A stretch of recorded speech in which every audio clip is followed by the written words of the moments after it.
Assalamualaikum warahmatullahi wabarakatuh. Ya, terima kasih karena telah melakukan pemaharan ya. Banyak sekali benda yang di Terawang. Sudah saya beri nomor ya, 1 2 3 4 5 6. Nanti bendanya yang 3 berarti nomor 7 8 9. Kemudian badan ya. Jadi begini. Terawangan saya ini bersifat mutlak. Artinya apa? Dengan pengalaman saya melakukan terawangan ya, sudah 5 tahun saya buka praktek jasa supernatural, dan selama itu juga saya malang melintang menerawang berbagai macam azimat, mungkin udah ribuan azimat. Tidak berlebihan saya katakan ribuan. Kenapa? Karena azimat saya, buatan saya yang telah dimahar ke orang lain itu udah 1000 lebih. Pemahar saya itu udah sekitar 800-an orang. Kemudian tentunya keluar masuk ya. Artinya tidak selalu stay ngumpul di satu grup ya, mereka keluar masuk, tapi sekitar sudah ada 800-an orang dengan jumlah azimat yang mencapai 1000 lebih, karena satu orang itu seringkali memahar lebih dari satu azimat. Dengan jumlah ritual sebanyak itu, kemudian tentu pasti saya melakukan terawangan ya saat ritual, karena nggak mungkin seorang praktisi melakukan ritual tanpa terawangan. Maka kemudian saya menjadi hafal, oh azimat ini tuh begini, oh azimat tuh begitu, sehingga kemudian saya beranikan membuka jasa terawangan, dan ternyata sejauh ini track record saya adalah selalu tepat. Nah, saya nggak berani bilang 100%. Kenapa? Kalau saya bilang terawangan saya 100% akurat, berarti saya yang maha mengetahui, dan itu dosa. Ya, saya cukup yakin, cukup percaya diri dengan hasil terawangan saya. Kenapa? Karena sejauh ini testimoni selalu mengatakan terawangan saya benar. Kayak gitu, yaitu yang pertama. Kemudian yang kedua, azimat-azimat yang levelnya sulit itu saya melakukan terawangan berkali-kali. Jadi pertama energi dulu. Ketika energinya terasa kosong, mungkin ini level sulit, maka saya terawang kodamnya. Ketika kodamnya juga tidak terlihat, mungkin ini jauh lebih sulit, kemudian saya hantam dengan energi. Jadi saya mempunyai stok energi nih khusus untuk menghantami kodam-kodam yang sembunyi-sembunyi kayak gitu. Supaya apa? Setelah dihantam mereka akan keluar. Ibarat ini adalah cacing ya, digali nggak mau keluar, siram pakai air. Ketika dia keluar baru nanti kemudian saya tarik, saya lihat, seperti ini. Sebuah azimat yang kosong ya, ketika dihantam dia nggak ada feedback. Ibarat kelelawar mengeluarkan sonar, maka kalau di depannya itu nggak ada benda apapun ya, sonar itu nggak akan mantul gitu. Nah sama energi yang saya hantamkan juga begitu. Ketika nggak ada kodamnya, dia nggak akan ada pantulan sama sekali. Tapi ketika ada kodamnya, ya sekecil apapun kodamnya, maka akan ada pantulan. Bahkan semisal kodam itu telah pergi, ada jejaknya, maka jejak itu ketika saya hantam dengan energi, jejak itu akan mantul kayak gitu. Jadi saya cukup percaya diri. Kenapa? Karena saya sudah banyak melakukan seperti itu, dan terawangan saya itu nggak cuma sekali dua kali, tapi berkali-kali, bertahap-tahap untuk memastikan hasil terawangannya akurat ya. Itu pesan dulu di awal dari saya. Tapi semua tentu saya kembalikan ke masing-masing pemahar. Artinya apabila ia percaya ya silahkan, misal ia tidak percaya juga tidak masalah, saya kembalikan ke diri pemahar. Karena memang 2020 ini cukup banyak pemahar-pemahar yang sangat percaya diri, merasa dirinya keturunan raja-raja, merasa azimatnya berkodam dewa Zeus,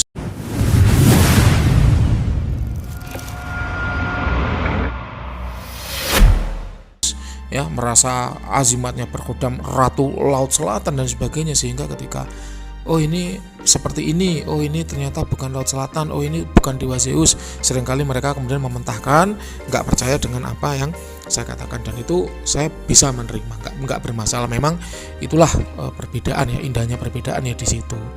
Jadi satu saja pesan saya, apabila nanti Anda tidak percaya juga tidak masalah, saya pun tidak akan menyalahkan Anda ya. Tapi ketika saya mengatakan bahwa benda itu kosong, berarti saya sudah melakukan banyak tahap di situ.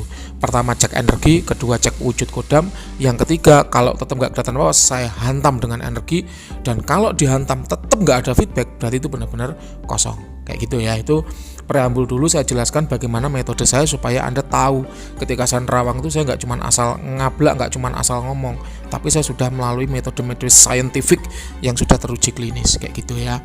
Oke, itu yang kedua kawan ya. Yang ketiga, saya cukup tahu praktisi-praktisi yang melakukan mediumisasi untuk mengetahui isi dari suatu benda. Kenapa kok mereka melakukan mediumisasi? Karena tidak bisa melihat ya, tidak bisa melihat. Contoh, ada botol ini isinya tuyul kata orang. Kemudian karena dia nggak bisa ngelihat tuyul di dalam botol, akhirnya tuyulnya itu ditarik, masukkan ke dalam dirinya, suruh ngomong. Kayak gitu. Jadi orang yang melakukan mediumisasi tidak semua, tapi biasanya ya, tidak semua, tapi biasanya mereka tidak bisa melakukan terawangan, sehingga kemudian mereka perlu untuk mediumisasi, dimasukkan ke dalam tubuh supaya khodam atau jin itu bisa ngomong apa yang ditanyai kan gitu. Namun ironisnya, manusia sebagai manusia yang kompleks, dia bisa berhalusinasi, bisa bersugesti, nah, kemudian kalau dia disugesti, misal ini sebuah keris dari pantai selatan isinya Laut Kidul, ketika dimasukkan jinnya ke dalam badan, ya dia akan mensugesti dirinya sendiri bahwa oh ya, dari Laut Kidul isinya wanita, dia akan bergolek kemayu dan sebagainya. Kenapa? Karena sudah tersugesti oleh informasi awal yang diberikan. Padahal belum tentu jin itu masuk beneran ke dalam tubuhnya. Oleh karena itu yang namanya kesurupan, sebenarnya kan mediumisasi itu kan kayak kesurupan. Bedanya apa? Kalau kesurupan orangnya lepas kendali, kalau mediumisasi masih terkontrol kan gitu aja. Makanya kesurupan itu ada dua macam. Ada yang benar-benar kesurupan, ada yang cuman abreaksi. Anda boleh googling nanti apa itu abreaksi. Abreaksi adalah suatu peristiwa atau kejadian di mana luapan emosi terdalam dari manusia itu keluar meluap-luap akibat dipicu oleh suatu gejolak emosional.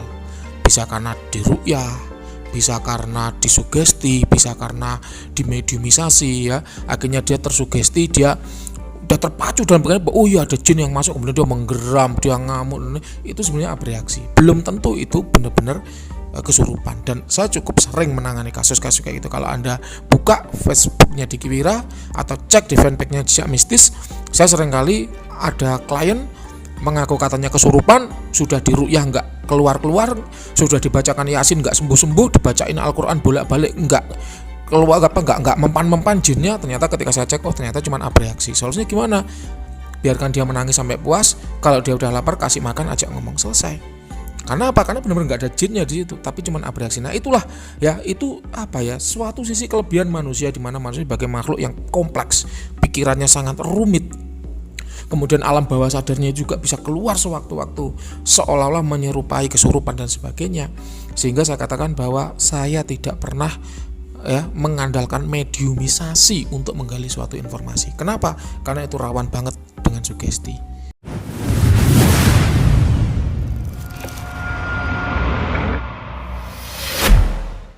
Ya itu ya yang perlu saya garis bawahi ya. Jadi saya tidak pernah mengandalkan mediumisasi untuk menggali sebuah informasi karena itu rawan sugesti. Ya, coba Anda renungkan aja, benar nggak omongan saya? Ya, Anda boleh googling tentang apa itu abreaksi, bagaimana peristiwa abreaksi terjadi. Dari situ Anda akan paham bahwa mediumisasi itu nggak sepenuhnya benar-benar kemasukan jin, atau kesurupan tuh nggak benar-benar kemasukan jin kayak gitu. Ya itu yang ketiga yang perlu saya sampaikan. Sekarang kita akan lanjut terawangan. Kita mulai dulu dari terawangan orang ya. Terawangan orang, sebentar. Terawangan orang.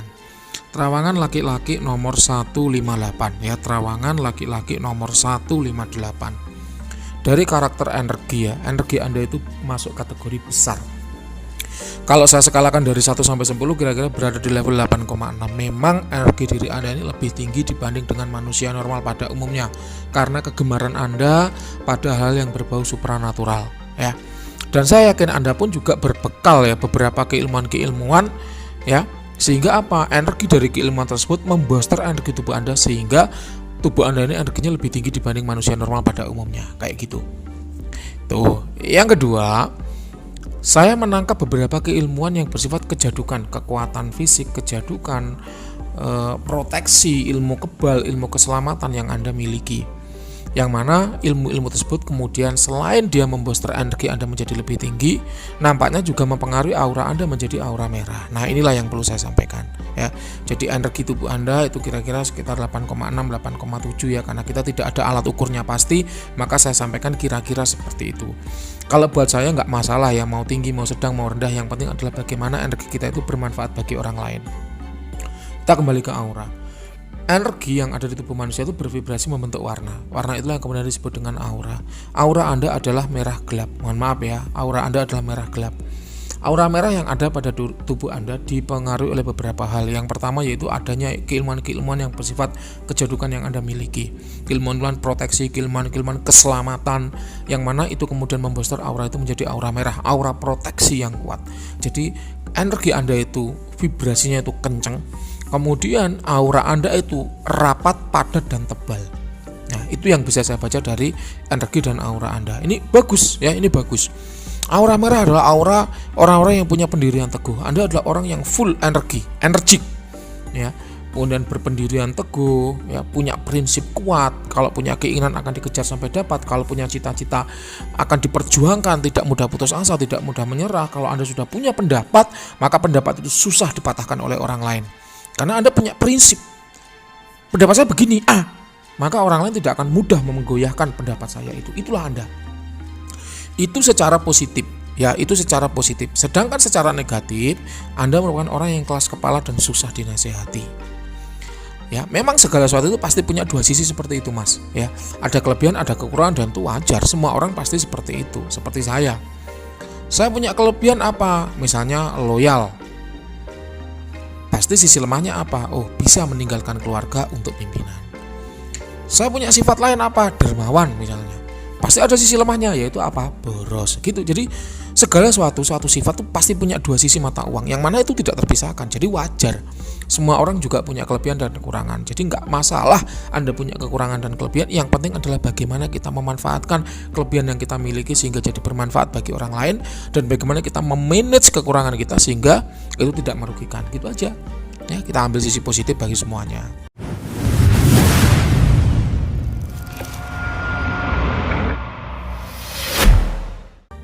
Nah, tadi sudah saya katakan bahwa aura Anda adalah merah gelap. Gelap adalah tanda bagi orang yang ibadahnya kurang. Mohon maaf ya sebelumnya, saya tidak ingin intervensi masalah ibadah ya, karena itu belum minallah, artinya hubungan antara orang dengan Tuhannya. Tapi di sini karena Anda membayar saya untuk membaca diri Anda, maka perlu saya sampaikan bahwa aura Anda itu gelap. Aura orang-orang yang gelap itu biasanya karena mereka kurang dari segi ibadahnya. Orang-orang yang ibadahnya bagus, auranya bercahaya. Bukan hanya orang Islam. Orang Islam pemuka agama namanya kiai, auranya cerah-cerah. Tapi pemuka agama lain juga cerah kok auranya, seperti seorang pendeta, ya Kristen, Katolik ada pendeta, Romo, ya itu auranya cerah-cerah. Orang mohon maaf, etnis Tionghoa itu ada Buddha, ya seorang pendeta Biksu itu auranya cerah-cerah. Kenapa? Karena mereka senantiasa beribadah, dan orang-orang yang ibadahnya kurang itu memang efeknya yaitu auranya gelap. Akhirnya mukanya kelihatan lebih sangar, mukanya kelihatan lebih garang. Anda lihat preman-preman di pasar itu ibadahnya kurang, makanya mukanya sangar-sangar. Tapi coba Anda lihat pemuka-pemuka agama itu, wajahnya itu enak, teduh, hangat, sejuk, ya, sehingga orang melihat tuh seneng gitu loh ya. Ada perasaan tersentuh ketika kita berkomunikasi dengan para pemuka agama kayak gitu ya. Ini mohon maaf ya, saya tidak intervensi masalah agama. Silahkan Anda refleksi diri ya, merenung bener nggak apa yang saya katakan tuh ya, kayak gitu.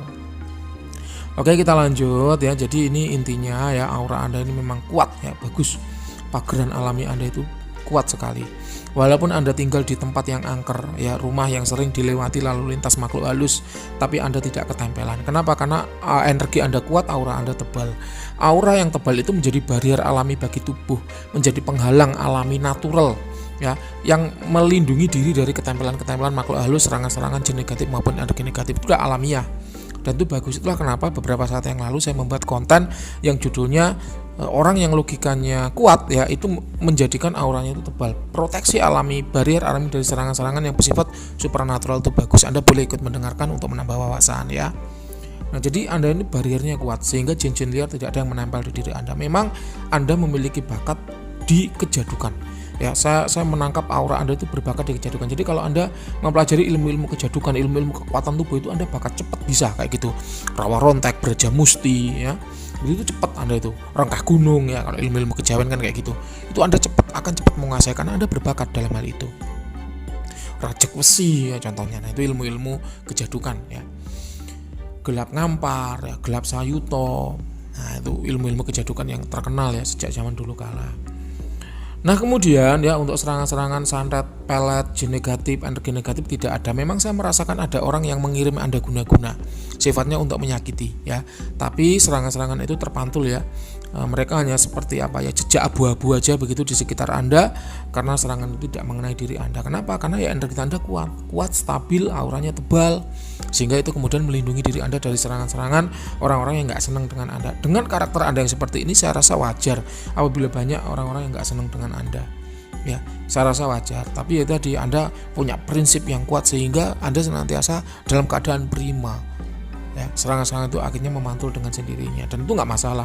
Kotoran-kotoran ya, residu-residu energi kotor, energi negatif yang ada di sekitar itu bisa bersih dengan ibadah. Jadi semakin Anda bagus ibadahnya, maka penyakit-penyakit yang pernah menempel di diri itu akan sembuh dengan sendirinya, akan auto terrecovery, akan auto healing, karena memang manusia punya kemampuan untuk itu, punya kemampuan untuk menyembuhkan dirinya sendiri yang sedang sakit. Anda lihat kalau tangan Anda luka kena pisau, nggak usah diobati apa-apa, dia akan sembuh dengan sendirinya, kan gitu.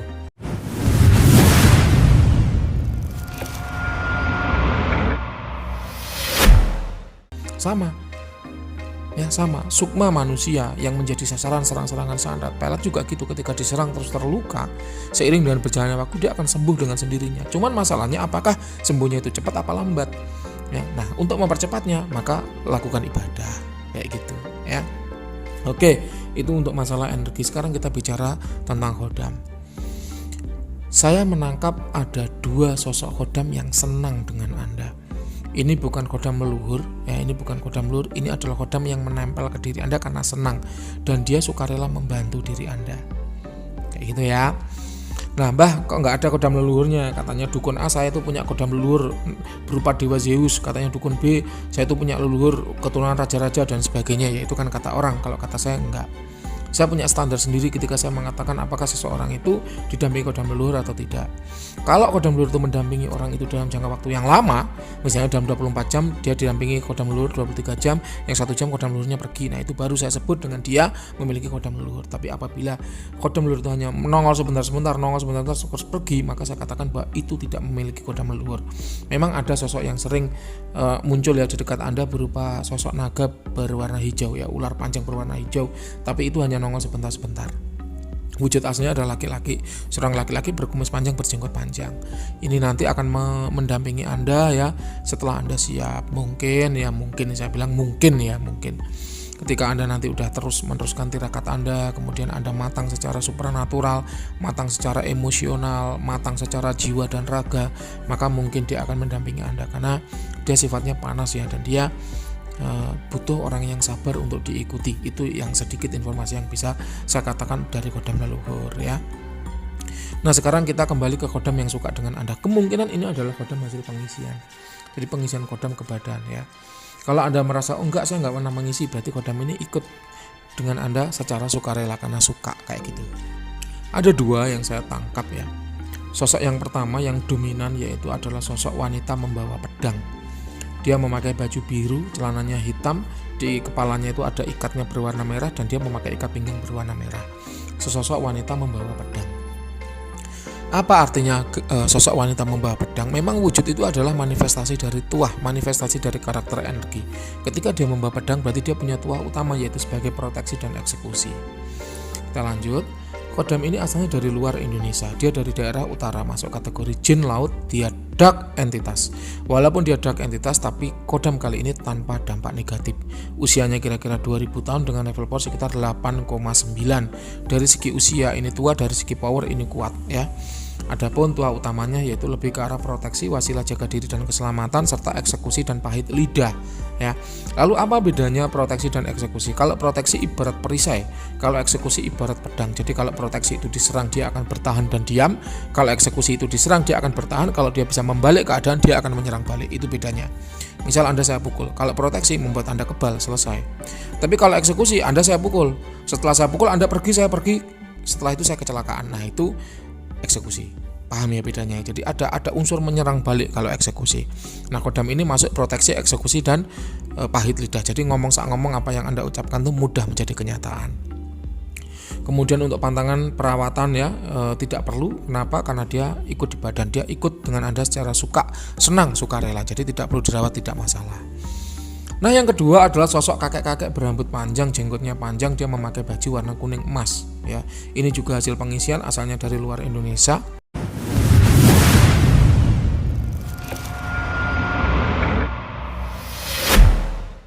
Masuk kategori jin daratan. Ini white entitas tanpa dampak negatif.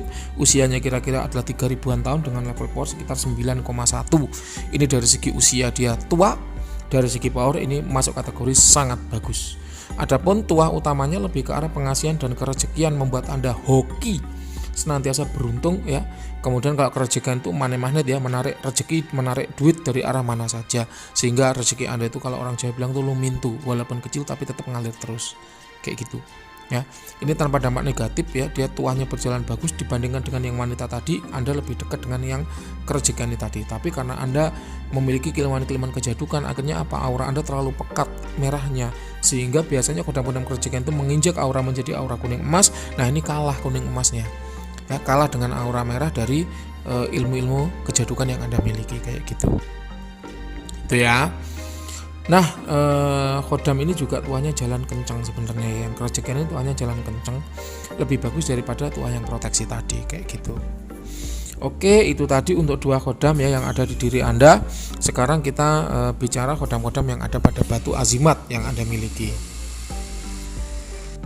Untuk batu yang pertama ya, saya beri nomor 1 di sana. Ini berkhodam ya, ini berkhodam. Saya menangkap sosok laki-laki tinggi besar ya. Dia berkepala kerbau begitu, kemudian dia memakai baju hitam-hitam ya. Ini kalau masalah wujud itu seperti yang saya katakan tadi, bahwa itu adalah manifestasi dari energi ya. Jadi nggak usah dipikir pusing-pusing, karena yang namanya jin itu gampang banget merubah wujud. Nah, khodam ini ya asalnya dari hutan ya di daerah Sumatera. Kemudian usianya kira-kira ada 1850-an tahun dengan level power sekitar 8,8. Jadi ini kuat dari segi usia juga tua. Adapun tuah utamanya lebih ke arah proteksi ya, wasilah jaga diri, keselamatan, bahkan kebal gitu. Nanti bener nggak tuah kebalnya, bisa Anda cek sendiri, bisa Anda tes sendiri, karena azimatnya kan Anda bawa. Kemudian selain proteksi ya, wasilah jaga diri, dia juga punya tuah untuk kejayaan ya. Kejayaan itu membawa Anda ke puncak karir, memudahkan dalam hal karir. Dia juga punya tuah untuk booster kewibawaan. Jadi ketika Anda berwibawa, Anda disegani oleh orang, Anda ditakuti oleh orang, dan nampaknya dari sana kemudian karir Anda naik pelan-pelan karena Anda disegani, orang kerja dengan baik. Akhirnya Anda juga ikut imbasnya ya, mendapat hasil yang positif, kemudian karir Anda akan naik kayak gitu. Jadi ini punya tuah di proteksi dan kejayaan ya, ada booster kewibawaan tapi untuk kejayaan. Kemudian ya untuk dampak negatif tidak ada, ini sifatnya adalah dark entitas, dia auranya merah, hawanya panas, tapi ini tanpa dampak negatif. Kemudian kalau untuk perawatan ini bagusnya dioles dengan minyak gaharu atau minyak ya jafaron merah kalau ada, kalau nggak ada nggak usah, nggak apa-apa ya. Buat saya perawatan itu ya kalau ada ya kita kasih, kalau enggak masalah. Jangan sampai manusia itu repot ya diperbudak oleh jin untuk perawatan ya. Kalau enggak ngasih sesaji takut sakit, kalau enggak ngasih sesaji takut apes dan sebagainya, jangan sampai ya. Harus kodam yang repot untuk membantu manusia, jangan sampai manusia yang repot untuk merawat kodam kayak gitu. Oke, itu yang nomor 1 ya. Sekarang kita ke nomor 2. Untuk yang nomor 2 ini berkhodam ya. Nomor 2 ini berkhodam. Untuk sosoknya yaitu seorang wanita ya, dia memakai baju terbuka, kemudian memakai rok panjang berwarna biru ya, dia memakai baju berwarna kuning. Ini merupakan jin danau ya, asalnya dari daerah Kalimantan. Ini grey entitas itu peralihan ya antara white entitas dan dark entitas. Ini tanpa dampak negatif. Usianya kira-kira ada 2200-an tahun dengan level power sekitar 8,8. Ini dari segi usia tua, dari segi power dia bagus ya, ini layak koleksi. Adapun tuahnya ya lebih ke arah proteksi ya, wasilah jaga diri.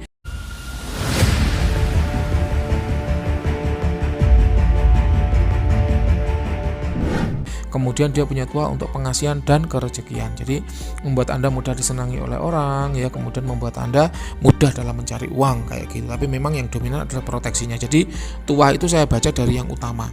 Ketika saya bilang proteksi, berarti tuah utamanya yang pertama itu proteksi. Baru setelah itu ada tuah tambahan yaitu apa? Pengasihan dan kerejekian kayak gitu. Ini bisa untuk kebal ya, bisa Anda cek sendiri ya. Kemudian khodam wanita ini ya, dia kelasnya adalah penguasa wilayah ya. Kemudian dia punya beberapa anak buah begitu. Anak buahnya sosoknya adalah laki-laki besar membawa pentungan ya. Untuk tuah penjaganya ini tuah utamanya itu lebih ke arah mendukung tuah rajanya. Jadi proteksi melindungi rajanya dan mendukung tuah rajanya, sehingga tidak perlu saya baca satu persatu ya. Untuk perawatan ini masih sama dengan benda yang pertama ya. Bagusnya dioles dengan minyak gaharu atau minyak zafron ya, atau jafaron merah kayak gitu. Oke ya, ini kedua benda ini tuahnya udah jalan. Saya rasakan ada pencampuran energi yang bagus ya antara manusia dengan energi khodam di benda itu ya. Nomor 3 ya, nomor 3 ini kosong ya, nomor 3 ini kosong. Memang benda ini pernah berkhodam tapi ini kosong posisinya.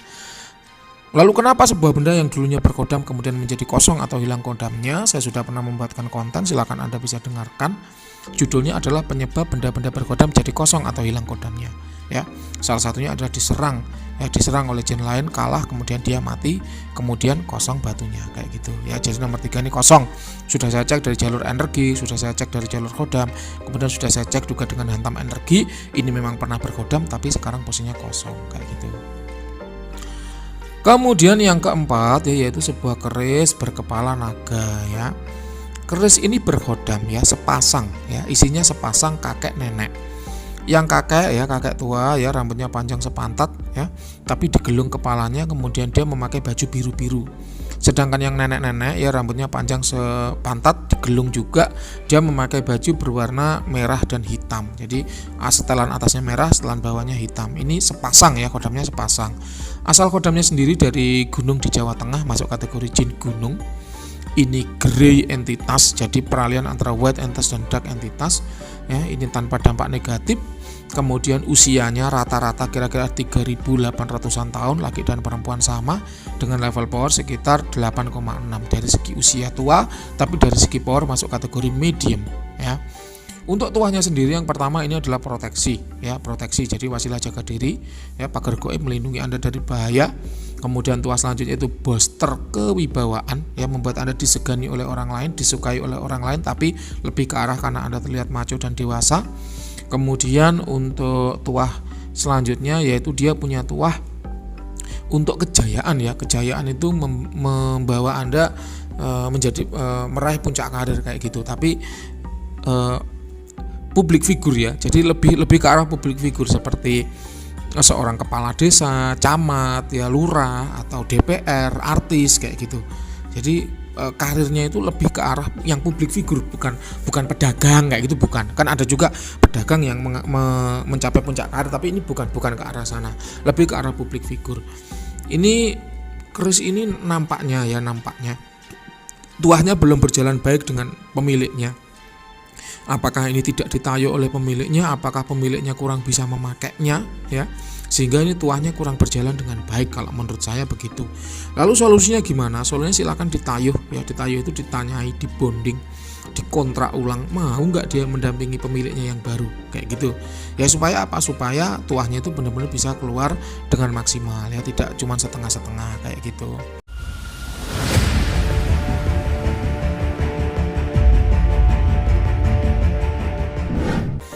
Nah kemudian ya,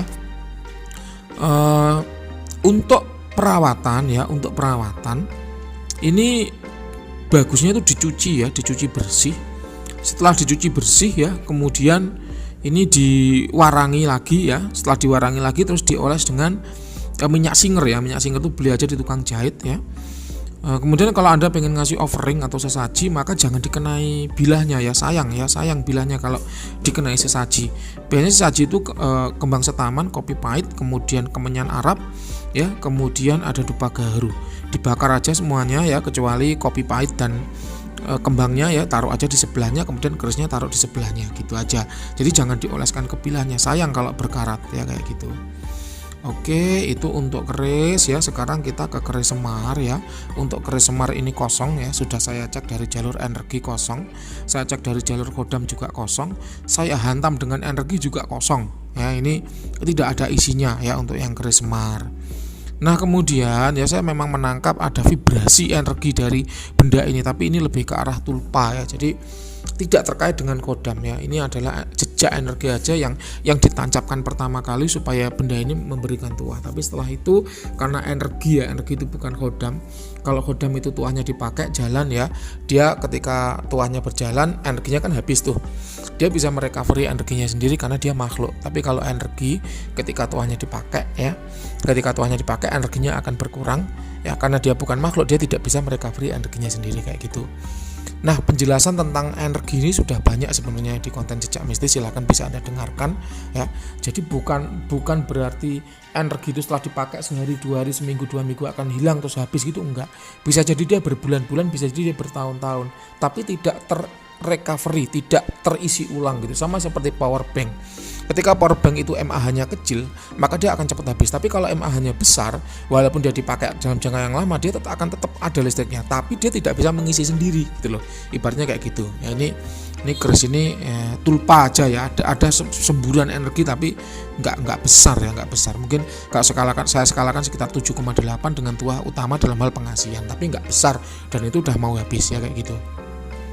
Itu untuk yang keris Semar ya. Sekarang kita ke keris jimatan ya, Semar Kuncung ya. Menurut saya keris Semar Kuncung ini kosong ya, menurut saya kosong. Nah, keris Semar Kuncung ini karena dia kosong, kemudian bahannya itu bagus ya, juga siap untuk ditampung ya, siap untuk menampung energi dalam jumlah besar. Akhirnya ada jin liar yang menempatinya. Sosoknya adalah laki-laki kurus tinggi memakai baju abu-abu ya. Dia kurus tinggi ya, selengean gitu ya, ketawa-ketawa begitu, tapi ini bukan kodam, ini jin liar yang menempati. Apa bedanya jin liar dengan kodam ya? Kalau jin liar itu tidak diikat dengan sumpah, tidak diikat dengan perjanjian. Ya, sehingga dia mau ngasih tuah yang ngasih, enggak juga nggak masalah gitu, karena dia hanya jin liar.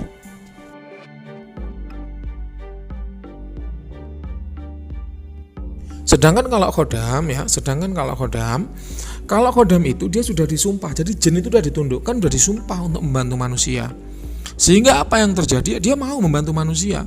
Dia mau menuruti apa keinginan manusia. Kenapa? Karena dia sudah disumpah untuk itu kayak gitu.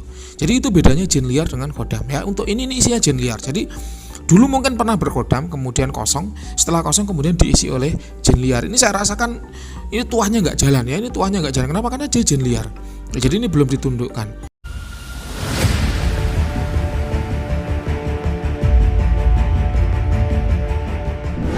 Nah, ini kalau Anda mau menundukkan penghuninya ini ya nggak apa-apa ya, silakan mencari seorang praktisi yang paham keris, yang bisa nerawang tentunya, yang bukan hanya mengandalkan mediumisasi, kemudian coba ditundukkan, mau nggak untuk diisi terus membantu Anda. Karena sebuah khodam itu tidak hanya sekedar ada jinnya loh ya.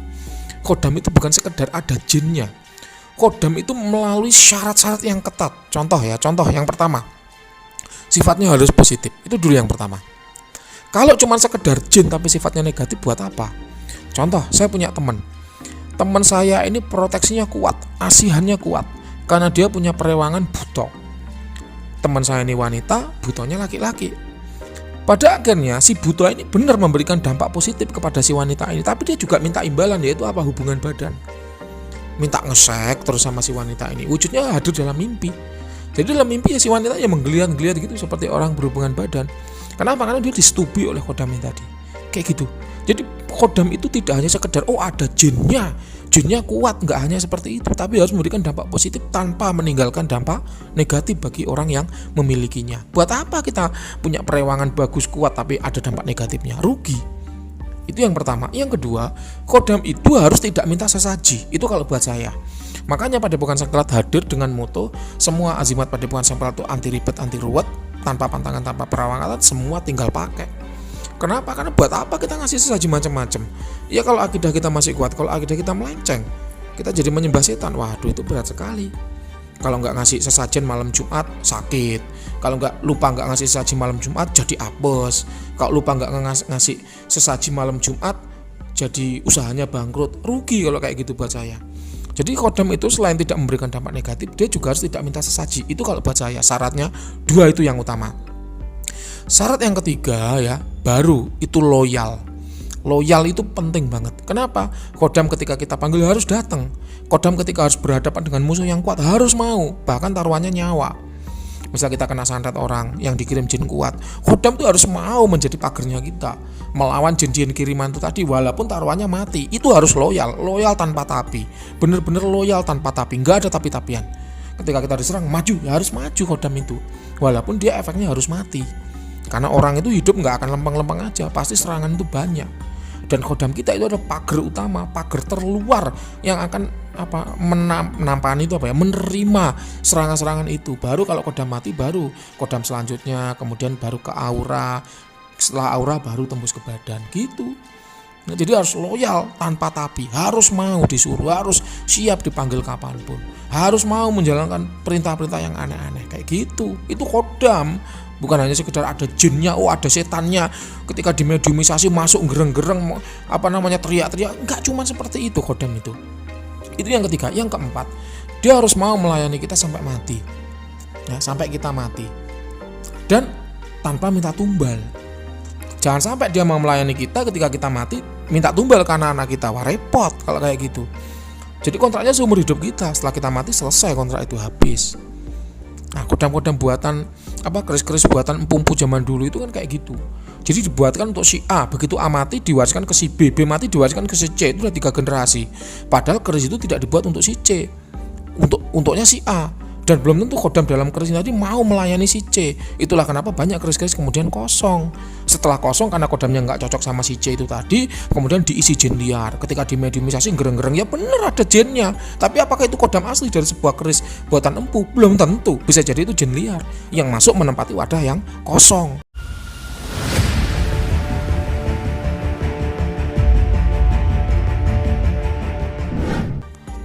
Itu loh. Jadi nggak sembarangan kodam ini, nggak cuma sekedar ada jinnya, ada hantunya selesai, enggak.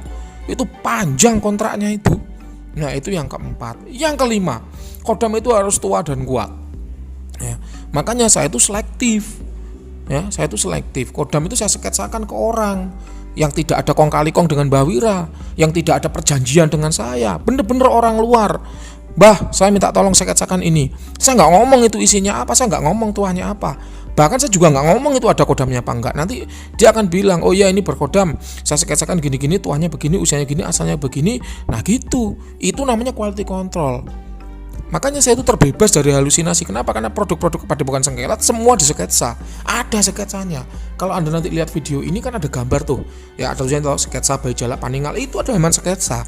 Beliau benar-benar jasa sketsa yang independen, tanpa bisa dipengaruhi oleh orang lain, tanpa bisa dipengaruhi praktisi lain, dan dia kalau mensketsa benar-benar adil gitu loh, sesuai dengan pandangan dia tanpa dipengaruhi oleh siapapun. Makanya banyak praktisi-praktisi yang kemudian nggak terima.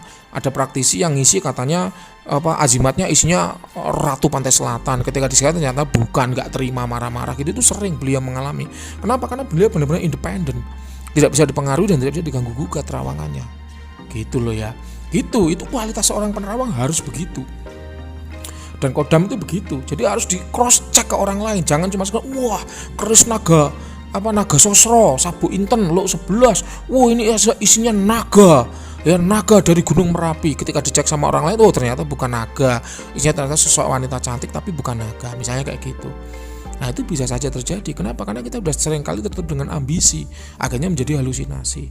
Butuh kita orang lain tuh, makanya nggak ada orang yang bisa hidup sendiri.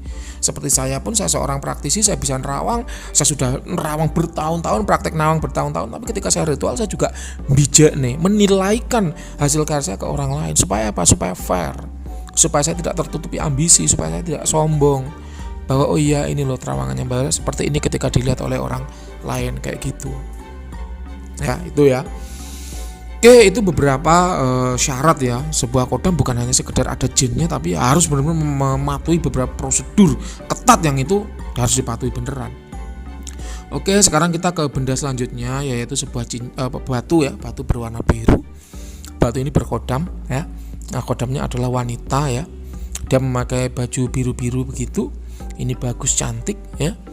Dia memang dilindungi ya, ada pengawalnya begitu, sesosok kerbau berwarna merah. Tapi untuk sosok aslinya sendiri ini wanita ya, pengawalnya ini laki-laki. Ini masuk kategori jin danau, asalnya dari Indonesia bagian timur. Ini white, entitas tanpa dampak negatif. Usianya kira-kira ada 1800-an tahun dengan level power sekitar 8,8. Ini dari segi usia tua, dari segi power ini bagus. Adapun untuk tuanya sendiri ini pengasihan ya, ini menarik, kuat, hangat ya. Bagus sekali, sejuk sekali, ini adalah ciri dari tuah pengasihan. Ya, kemudian selain tuah pengasihan ya, dia juga kerejekian, karena memang pengasihan itu erat hubungannya dengan kerejekian. Saat kita diasihi oleh pimpinan, maka pimpinan akan sering ngasih bonus, ngasih proyek, itu artinya juga kerejekian. Saat kita diasihi oleh bahan-bahan akan mudah diatur, mudah ditata sehingga target-target perusahaan itu mudah tercapai, itu artinya juga kerejekian.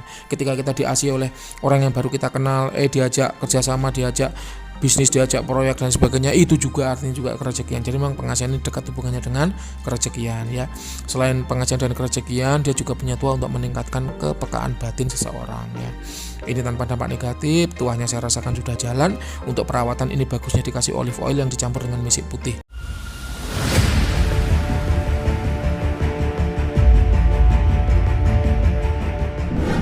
Olive oil itu minyak zaitun ya, yang dicampur dengan misik putih kemudian dioleskan ya, kayak gitu. Ini tuahnya udah jalan, bagus ya ini. Kemudian yang kedua yaitu batu berwarna coklat ya, ini berkodam, sosoknya ada laki-laki ya, laki-laki tua, dia memakai pakaian warna coklat-coklat, asalnya dari daerah Jawa Tengah, ini masuk kategori jin hutan, ini dark entitas tapi dia tanpa dampak negatif. Usianya kira-kira 2800-an tahun dengan level power sekitar 9. Ini secara usia tua, secara power dia bagus, tapi sayang ini tuahnya belum menyatu. Saya tidak merasakan adanya energi manusia yang bercampur di batu ini, kayak gitu ya. Ini nanti mungkin ini nggak nurut ya dengan Anda, jadi harus dibonding ulang apa gimana, silahkan ya usaha Anda. Yang jelas ini tuahnya masih bisa lebih maksimal lagi. Adapun untuk tuahnya sendiri ini lebih ke arah kepekaan firasat intuisi ya, kepekaan firasat intuisi. Kemudian dia juga punya tuah untuk pahit lidah, ngomong sak ngomong itu mudah terkabul. Ini lebih seperti grand wish ya, membantu mengabulkan permintaan wajar, yang nggak wajar yang enggak ya. Kemudian untuk perawatan ini bagusnya dibakarkan kemenyan madu, kayak gitu. Nah yang terakhir ya, yaitu sebuah batu cincin ya, sebuah cincin ya. Ini sebentar. Ini berkodam ya, sosok kodamnya adalah wanita tua. Dia memakai baju hijau-hijau, di lengannya ada semacam gelang lengan begitu. Khas sekali pakaian wanita-wanita zaman dulu jadul. Asalnya dari daerah Jawa Tengah, ini masuk kategori white entitas. Usianya kira-kira 2200-an tahun dengan level power sekitar 8,7. Ini juga tuahnya belum keluar maksimal ya, Adapun untuk tuah utamanya ini lebih ke arah proteksi, kerejekian ya. Kemudian dia juga punya tuah untuk pengasihan ya, proteksi, pengasihan dan kerejekian. Penjelasannya sama dengan yang depan tadi. Untuk offering ini bagusnya dibakarkan dupa cap gunung kawi kalau ada, kalau nggak ada ya dupa gaharu. Oke, sekiranya itu ya semua benda yang Anda miliki sudah saya terawang ya. Silahkan kalau ada yang kurang jelas boleh ditanyakan. Saya bagi menjadi 2 video karena 1 video kurang. Terima kasih. Selamat sore.